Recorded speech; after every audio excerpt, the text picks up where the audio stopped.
Ubuntu bw'Umwami wacu Yesu Kristo n'urukundo rw'Imana Data no gufashwa n'Umwuka Wera bibane nawe. Ntukarambirwe kumva ino ndamutso kuko iyi ngiyi iruta ibintu byose kandi ni icyifuzo nkwifuriza humura. Rero ndagushimira kano kanya wongeye kumpa kandi ni akanya k'umugisha, ni akanya kagufitiye umumaro. Ndashaka kukubwira rero ngo ibiguhaza biteguwe imbere aha. Ibyo kuguhaza biteguwe imbere aha. Kubera iki?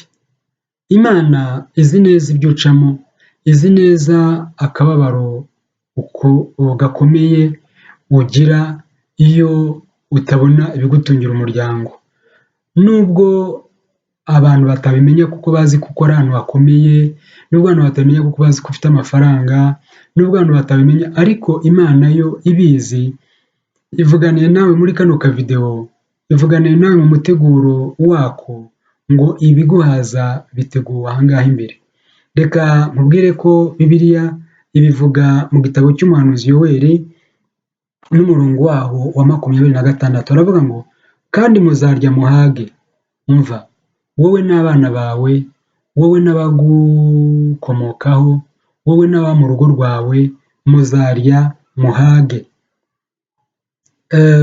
Muhimbaze izina ry'Uwiteka Imana yanyu kuko yabakoreye ibitangaza, kandi ubwoko bwanjye ntibuzongera gukorwa n'isoni ukundi.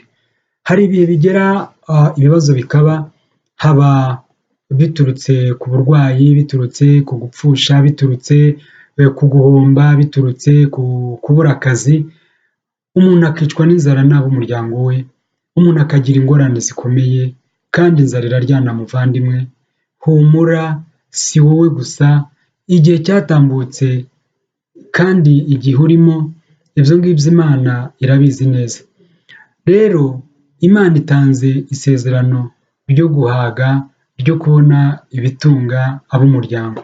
Twese dukenera kurya, buriya inda ngo niyo iducumuza kenshi, uretse ko hari n'abarya hakarenza urugero, ariko icyangombwa mu buzima, igikenerwa mbere na mbere mu buzima, umuntu yakwambara akabonye ariko akarya.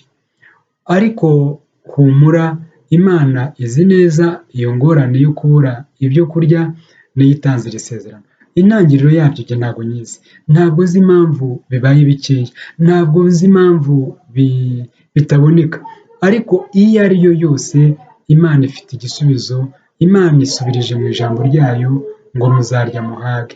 Kandi iyo inzara iri mu rugo, ikibazo cy'amadeni, kuguza, gushaka uburyo, ndetse hakaba n'igihe bigorana, umuntu akavuga ati ubuse nzajya nca hehe, umuntu akayobora inzira acamo kubera udufaranga tw'abandi yafashe ngo arebe uko abana baramuka, ariko iki kigiye kugira iherezo.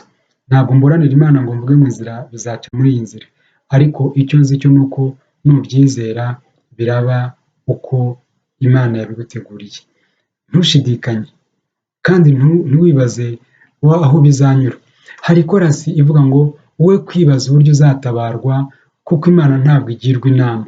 Ntabwo twagira Imana inama, nta nubwo twahatira Imana ngo Mana nshaka akazi mu muryango uyu n'uyu, nshaka akazi mu kigo runaka. Oya, wowe gusa izera icyo Imana ivuze, ubundi ukora ibyo ugomba gukora, kandi icyo ugomba gukora nta kindi ni ugutegereza ukuboko kw'Imana. Imana ishobora gukoresha uburyo ubu cyangwa ubundi igakora igitangaza, kandi yiteguye kugikora, niyo mpamvu inakivuze kitaraba.